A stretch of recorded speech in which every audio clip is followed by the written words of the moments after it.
Аты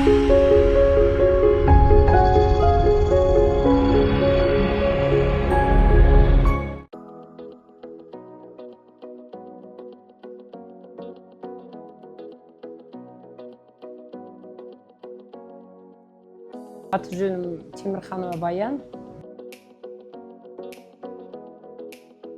Бала кезімнен өзім армандағам осы кітапты көп оқыдым. Кейін Алматыға келгенде полиграфический училище бар деді, соны оқуға барып тапсырдым 78 жылы.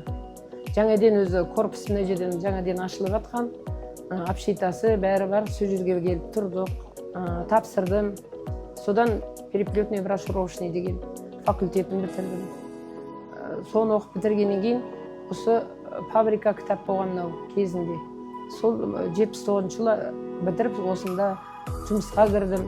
Ставочный машиналарда нелерде жұмыс істедім. 15 жыл жұмыс істедім. 15 жылдан кейін сыртқы оқуға полиграфическийді оқуға бар екен Ленинград қаласында. Бұл кезде Қазақстанда онда жоқ болған. Москвада, Ленинградта, Львовта болған. Мен Ленинград қаласына тапсырдым. Бітіріп келген кезде начальнигім болған Галина Алексеевна деген. Сол кісі мен өзі таңдап, өзі үйретіп, көрсетіп, мастер болып істедім. Мастер болғаннан кейін, мастерден кейін замначальник болып істедім. Сөйтіп әлі осы уақытқа дейін сол жерде жұмыс істеп жатырмын. Келген студент балаларға айтамыз. Енді осы оқуын оқып келдіңдер, өздерің таңдадыңдар. Таңдағаннан кейін осыны ары қаратай біз сияқты жұмыс істеңіздер. Мен де сендер сияқты келіп жұмыс істедім. 15 жылдай жұмыс істедім, оқуымды ары қаратай осының оқуына барыңдар, оқуын тапсырыңдар. Қазір бар ғой, осы Қазақстанда да бар, полиграфический кейбір факультет нелерде бар, университеттің ішінде бар.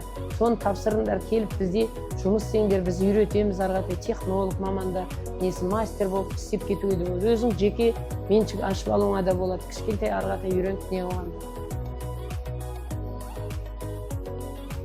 Полиграфия саласы тұрақты дамып келеді. Жұмысшы мамандықтары жыл аясында өзімізге қажетті жас мамандарды даярлауға колледждің еңбегі жоғары.